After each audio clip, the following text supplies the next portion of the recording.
UP के मुख्यमंत्री योगी आदित्यनाथ का नाम अयोध्या के इतिहास में स्वर्णिम अक्षरों में दर्ज हो गया है। श्री राम जन्मभूमि परिसर में राजा राम और अन्य देवी देवताओं की प्राण प्रतिष्ठा का ऐतिहासिक आयोजन हुआ, जिसमें सीएम योगी मुख्य जजमान बने। खास संयोग ये है कि इसी दिन मुख्यमंत्री योगी आदित्यनाथ का 53वां जन्मदिन भी है। इस अवसर पर सीएम योगी ने प्रभु श्री राम का आशीर्वाद लिया। सीएम योगी जन्मदिन पर कई संयोग देखने को मिले जो उनके जन्मदिन को बेहद खास बनाते हैं। साथ ही आपको दिखाएंगे सीएम योगी के वो तगड़े सख्त फैसले जिसने न सिर्फ सीएम योगी को ब्रांड बनाया बल्कि उत्तर प्रदेश की छवि उत्तम प्रदेश की बन गई। योगी राज में माफिया और अपराधियों की शामत आ गई तो वहीं कानून व्यवस्था में सुधार से प्रदेश में विकास की बयार बह रही है। तो देखिए, सीएम योगी आदित्यनाथ ने अपना 53वां जन्मदिन अयोध्या में मनाया। सीएम योगी ने श्री राम जन्मभूमि मंदिर में जाकर प्राण प्रतिष्ठा की रस्मों को देखा। सीएम योगी श्री राम जन्मभूमि मंदिर की पहली मंजिल पर आयोजित प्राण प्रतिष्ठा समारोह में शामिल हुए, जिसमें सीएम योगी मुख्य जजमान बने। इस समारोह में मां जानकी के साथ सिंहासन पर विराजमान भगवान राम, उनके साथ खड़े भरत, लक्ष्मण और शत्रुघ्न और बजरंग बली की मूर्ति की वैदिक रीति रिवाजों से प्राण प्रतिष्ठा की गई। योगी आदित्यनाथ ने मंदिर में पूजा अर्चना और आरती की।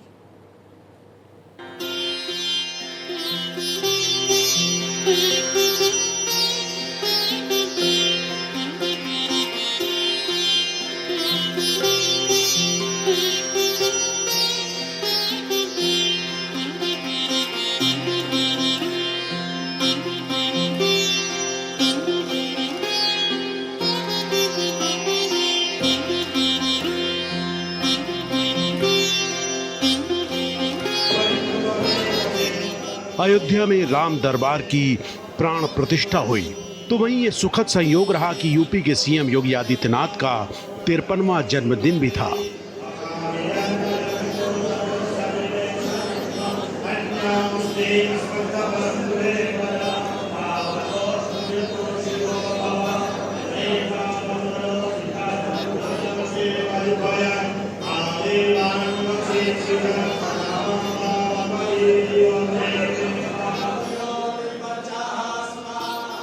सीएम योगी आदित्यनाथ को अपने जन्मदिन पर अयोध्या में राजा राम का तिलक करने का मौका मिला।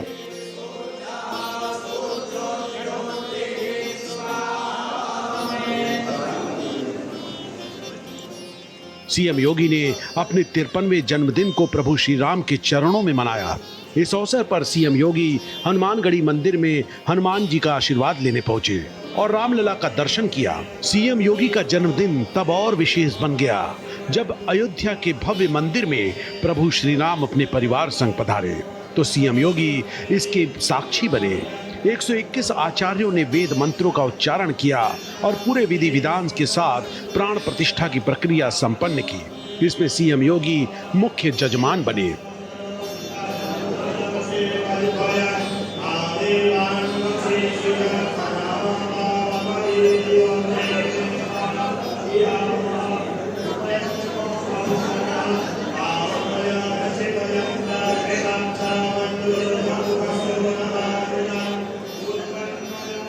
राम दरबार की सजावट अद्भुत रही। भगवान राम, माता सीता, लक्ष्मण, भरत, शत्रुघ्न और हनुमान जी की मूर्तियों को विशेष वस्त्र और आभूषण पहनाए गए थे। इन मूर्तियों को देखकर सीएम योगी समेत हर कोई मंत्रमुग्ध हो गया। इस अवसर पर सीएम योगी ने कहा कि राम दरबार की प्राण प्रतिष्ठा से अयोध्या नगरी में एक नया अध्याय शुरू हो रहा है। हमारे रामलला तो भव्य मंदिर में आ गए। आज जो कोई भी अयोध्या आता है अभिभूत होकर के जाता है। अभिभूत होकर के इसलिए भी जाता है, राम जन्मभूमि में रामलला फिर से विराजमान हो गए। 11 वर्ष पहले, 10 वर्ष पहले जो असंभव था आज वो संभव हुआ है।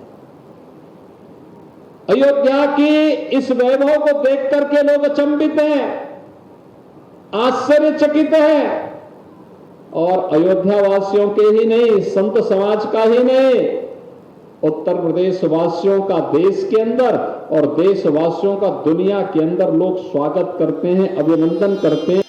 योगी आदित्यनाथ गोरक्ष पीठ के महंत भी हैं। इस पीठ का राम जन्मभूमि आंदोलन से बड़ा पुराना नाता रहा है। सीएम योगी के गुरु महंत अवैधनाथ भी आंदोलन से जुड़े रहे। उनके गुरु दिग्विजय नाथ ने तो राम जन्मभूमि के लिए लंबी लड़ाई लड़ी, आंदोलन का सालों तक नेतृत्व किया। इस लिहाज से योगी के लिए उनका 53वां जन्मदिन बहुत इमोशनल रहा।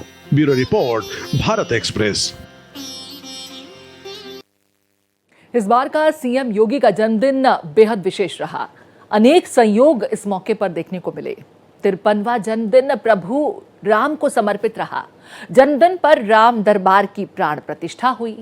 योगी का जन्मदिन गंगा दशहरा का पावन अवसर, तो देखिए यह संयोग जो है बेहद विशेष। योगी का जन्मदिन विश्व पर्यावरण दिवस के मौके पर रहा। तो देखिए बहुत खास सीएम योगी आदित्यनाथ का ये जन्मदिन रहा। 53वें जन्मदिन के मौके पर अनेक संयोग देखने को मिले, जहां आज विश्व पर्यावरण दिवस मनाया जा रहा है। इस मौके पर सीएम योगी ने पौधारोपण भी किया। वहीं गंगा दशहरा का पावन अवसर, प्रभु श्री राम के दरबार की प्राण प्रतिष्ठा हुई। तो 53वां जन्मदिन बेहद खास रहा। आपको बता दें, योगी के प्रभु श्री राम, आज उनके मंदिर में, उनके दरबार में राम दरबार की स्थापना हुई। जन्मदिन पर प्रभु राम का आशीर्वाद उन्होंने लिया। हनुमान जी का आशीर्वाद हनुमानगढ़ी पहुंच कर लिया। प्राण प्रतिष्ठा में सीएम योगी मौजूद रहे, जो आज इस प्राण प्रतिष्ठा कार्यक्रम में मुख्य जजमान बने। प्रभु राम परिवार संग आज सीएम योगी आदित्यनाथ का दिन गुजरा। सीएम योगी इस प्रभु राम परिवार के पधारने के मौके पर साक्षी बने। प्राण प्रतिष्ठा के दरमियान 1975 मंत्रों का उच्चारण किया गया। अब आप सोचिए कितना भव्य, कितना अद्भुत ये मौका रहा। और आज के दिन विशेष संयोग भी बने। राम दरबार की स्थापना होना, गंगा दशहरा का खास मौका होना, और साथ ही साथ देखिए पर्यावरण के लिहाज से भी विश्व पर्यावरण दिवस का मौका, जिसमें आज सीएम योगी पौधारोपण करते नजर आए। चलिए अब आपको कुछ तस्वीरें दिखाते हैं। अयोध्या में राम दरबार की प्राण प्रतिष्ठा के बाद सीएम योगी आदित्यनाथ, क्योंकि कई कार्यक्रमों में शिरकत कर रहे थे, तो उन्होंने इस दरमियान क्या कुछ कहा। उन्होंने कहा, अयोध्या आज पूरी दुनिया के सामने अतिथि देवो भवः की नई परिभाषा कर रही है। आज अयोध्या की पहचान विश्व पटल पर बदल रही है। विश्व पर्यावरण दिवस के मौके पर सीएम योगी ने एक पेड़ मां के नाम अभियान का जिक्र किया। सीएम योगी ने कहा कि पीएम मोदी ने पर्यावरण संरक्षण के लिए यह अभियान शुरू किया है, और अगर हर व्यक्ति एक पेड़ अपनी मां के नाम लगाए तो पर्यावरण संकट कभी नहीं आएगा। आज अयोध्या के पास अपना इंटरनेशनल एयरपोर्ट है। देश और दुनिया से कहीं भी जुड़ने की सामर्थ्य आज अयोध्या धाम रखता है। और अयोध्या के मंदिरों और मठों का सुंदरीकरण का कार्य, सूरज कुंड हो या गुप्तार घाट, नया घाट हो या राम जी की पेड़ी, ये एक नए रूप में अयोध्या की ओर दुनिया को आकर्षित करने के लिए मजबूर कर देती है। बहनों और भाइयों, कुछ यानी बहुत चंद लाखों में लोग यहां श्रद्धालु आते थे। गत वर्ष 16 करोड़ श्रद्धालु आए हैं। हमें उसके अनुरूप अपने आप को तैयार करना, उसके अनुरूप तैयार अपने आप को करना। प्रधानमंत्री मोदी जी ने पूरे भारतवासियों का आह्वान किया है कि पर्यावरण की इन कठिन चुनौतियों का, क्लाइमेट चेंज से जुड़ी हुई इन चुनौतियों का सामना करने के लिए हमें प्रकृति के साथ एक समन्वय और संवाद बनाना पड़ेगा। इस समन्वय और संवाद का ही नाम उन्होंने बहुत आसानी से दिया है, एक पेड़ मां के नाम। आज उत्तर प्रदेश में इस कार्यक्रम की शुरुआत हुई है, एक पेड़ मां के नाम। यह कार्यक्रम आज से लेकर के लगातार चलेगा। 23 जून को इसका एक बृहद रूप उत्तर प्रदेश के अंदर देखने को मिलेगा। याद करना, प्रधानमंत्री मोदी जी ने जो काम कभी महाराज भगीरथ ने किया था, इस काल में वह काम प्रधानमंत्री मोदी जी ने किया है, मां गंगा की अविरलता और निर्मलता को बनाए रखने के लिए, नमामि गंगे परियोजना के माध्यम से। 2014 के पहले गंगा जी का जल पिछली सरकारों ने अनियोजित और अवैज्ञानिक विकास का जो ढांचा तैयार करने का प्रयास किया था, विकास तो नहीं हुआ, लेकिन गंगा जी प्रदूषित हो गई। नगरों का सीवर, ड्रेनेज, औद्योगिक कचरा, ये सभी गंगा जी और उनके सहायक नदियों में गिरता था। नमामि गंगे परियोजना के माध्यम से आज इसको नियंत्रित किया गया। हमारे रामलला तो भव्य मंदिर में आ गए। आज जो कोई भी अयोध्या आता है अभिभूत होकर के जाता है। अभिभूत होकर के इसलिए भी जाता है, राम जन्मभूमि में रामलला फिर से विराजमान हो गए। 11 वर्ष पहले, 10 वर्ष पहले जो असंभव था, आज वो संभव हुआ है। अयोध्या की इस वैभव को देख करके लोग अचंभित हैं, आश्चर्यचकित हैं, और अयोध्या वासियों के ही नहीं, संत समाज का ही नहीं, उत्तर प्रदेश वासियों का देश के अंदर और देशवासियों का दुनिया के अंदर लोग स्वागत करते हैं, अभिनंदन करते हैं।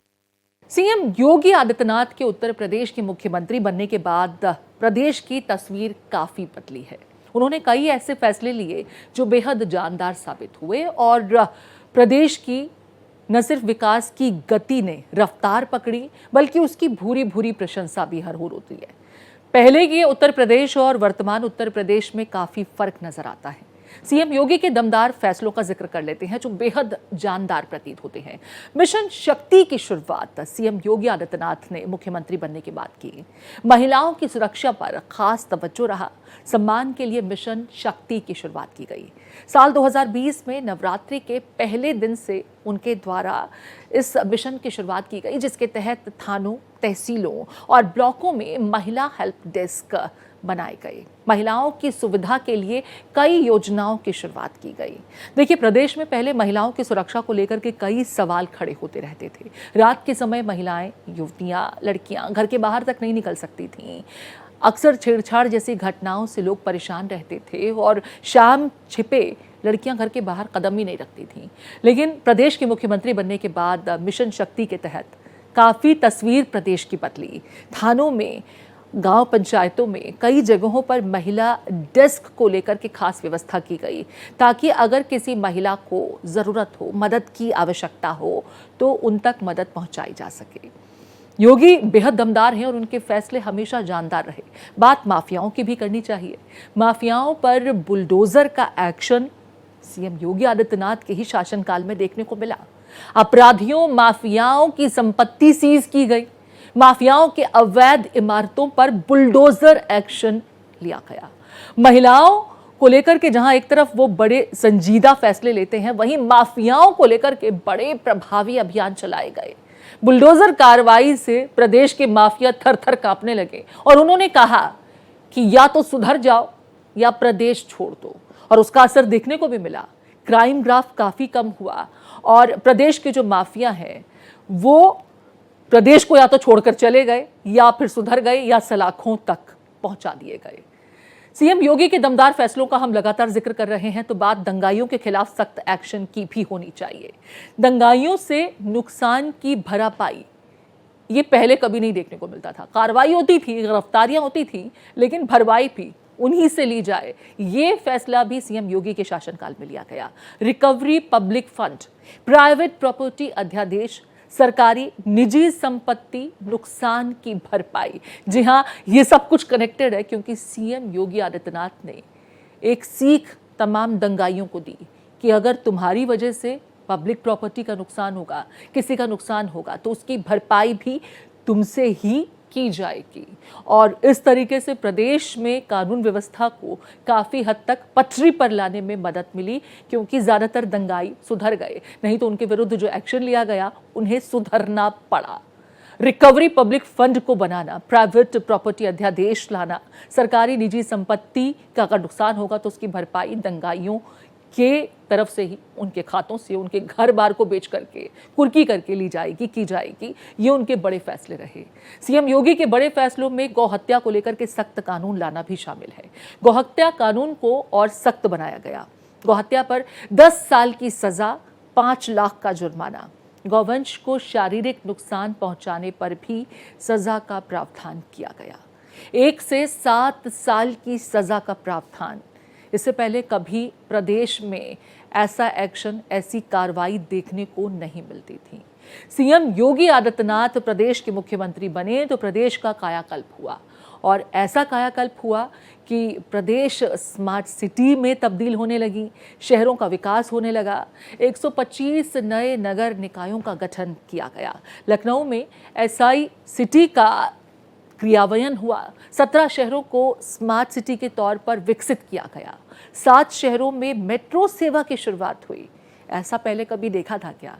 क्योंकि उत्तर प्रदेश में खास करके गांव देहात तक कनेक्टिविटी एक बड़ी समस्या रहती थी, लेकिन सीएम योगी आदित्यनाथ ने समझा कि बेहतर कनेक्टिविटी होगी तो गांव को शहरों के साथ जोड़ा जा सकेगा, रोजगार के साधन भी इसी से मुमकिन हो पाएंगे और प्रदेश विकास की राह पर अग्रसर होगा, इन्वेस्टमेंट होगा। लिहाजा बड़े विकास के काम किए गए। मेट्रो कनेक्टिविटी, 17 शहरों का स्मार्ट सिटी के तौर पर विकसित किया जाना, लखनऊ में एसआई सिटी का क्रियान्वयन, 125 नए नगर निकायों का गठन, ये सब कुछ योगी के शासनकाल में हुआ। ये उनके बड़े प्रयासों के नतीजे के रूप में आज आपके सामने है।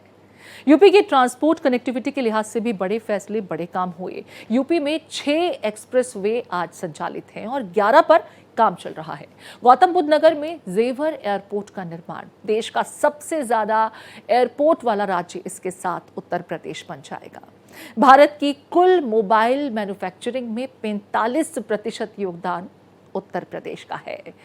तो देखिए, इन्वेस्टमेंट भी आया, रोजगार के साधन भी बन रहे हैं, और जैसा कि हमने कहा, कनेक्टिविटी तभी बेहतर होगी जब सड़कें बेहतर होंगी। तो एक्सप्रेस वे का निर्माण उनके बड़े कामों में से एक रहा है, जिसके चलते आज प्रदेश विकास की राह पर अग्रसर है। विकास की बयार दरअसल प्रदेश में बही हुई है। किसानों को लेकर के भी बड़ा काम हुआ। किसानों का सम्मान, कृषि विकास दर 8.6% से बढ़कर 13.7% यहाँ हुई है। हर साल 4 करोड़ टन फल, सब्जियों के उत्पादन के साथ देश में उत्तर प्रदेश को पहला स्थान मिला है। पीएम कुसुम योजना से किसानों को 76,189 सोलर पंपों का आवंटन, 27 नवीन मंडी स्थलों का आधुनिकीकरण, ये सब कुछ सीएम योगी आदित्यनाथ के शासनकाल में प्रदेश में देखने को मिला है। योगी दमदार हैं, विकास की प्रदेश में बयार है। सांस्कृतिक धरोहरों का भी जिक्र करना जरूरी हो जाता है, क्योंकि उनका संरक्षण भी उनके शासनकाल में बखूबी हो रहा है। महाकुंभ में 66.30 करोड़ श्रद्धालुओं ने आस्था की डुबकी लगाई। इससे पहले इतना बड़ा आंकड़ा देश में ही नहीं, विदेश में भी किसी इवेंट में, किसी आयोजन में लोगों की पार्टिसिपेशन के साथ शायद ही कभी देखने को मिला होगा। सर्वाधिक पर्यटक आगमन वाला प्रदेश बन गया इसके साथ ही उत्तर प्रदेश। अयोध्या, ब्रज, विंध्य, चित्रकूट, नैमिषारण्य में विकास परिषद का गठन उनके बड़े कामों में से एक है। अयोध्या में राम मंदिर का निर्माण, काशी की देव दीपावली, अयोध्या दीपोत्सव, उनकी तस्वीरें तो आपके जहन में कौंती ही होंगी, क्योंकि वो मंत्रमुग्ध करने वाला जो मंजर है उसे कोई छोड़ना नहीं चाहता। हर कोई उसको साक्षात देखना चाहता है, महसूस करना चाहता है। शायद यही वजह है कि बड़ी संख्या में इन सांस्कृतिक धरोहरों तक या देव स्थानों तक लोग आज पहुंच रहे हैं, जिससे कुछ समय पहले भुला बैठे थे लोग। कम संख्या में लोग तीर्थ करने के लिए जाते थे। सीएम योगी आदित्यनाथ का आज 53वां जन्मदिन मनाया गया। इस मौके पर धर्मनगरी काशी में उनके समर्थकों ने खास अंदाज में जश्न मनाया। काशी विद्यापीठ में सार्थकों ने मंत्रोच्चार और शंखनाद के साथ 53 किलो के लड्डू का केक काटा। समर्थकों ने बाबा विश्वनाथ से कामना की कि योगी आदित्यनाथ सत्ता के शिखर पर पहुंचे और प्रधानमंत्री के रूप में देश की सेवा करें। योगी आदित्यनाथ आज 53 साल के हो गए हैं और उनके जन्मदिन को बड़ी धूमधाम से मनाया जा रहा है। इस वक्त मेरी मौजूदगी महात्मा गांधी काशी विद्यापीठ में है, जहां 53 किलो के देसी घी के लड्डू को काटकर उनका जन्मदिन मनाया जा रहा है। हमारे साथ कुछ लोग हैं, बातचीत कर लेते हैं, जान लेते हैं किस तरह का जन्मदिन सेलिब्रेट कर रहे हैं आप लोग। हम लोग महाराज जी का जन्मदिन, चूँकि वो संत हैं इसलिए हम लोग केक न काट कर लड्डू काटा जा रहा है और बाबा विश्वनाथ मानपूर्णा बाबा काल भैरव से प्रार्थना करते हैं कि महाराज जी दीर्घायु हों और 2027 में प्रचंड बहुमत के साथ उत्तर प्रदेश के मुख्यमंत्री बने और 2029 में देश का प्रधानमंत्री बने। हम लोग यही देखना चाहते हैं। क्या कहेंगे, कैसे सेलिब्रेट कर रहे हैं जन्मदिन? आज मुख्यमंत्री योगी आदित्यनाथ जी का 53वां जन्मदिन है और 53 किलो का केक काट के हम लोगों ने उनका जन्मदिन मनाया और उनके उज्जवल भविष्य और 2029 में प्रधानमंत्री बनने के लिए कामना करते हैं।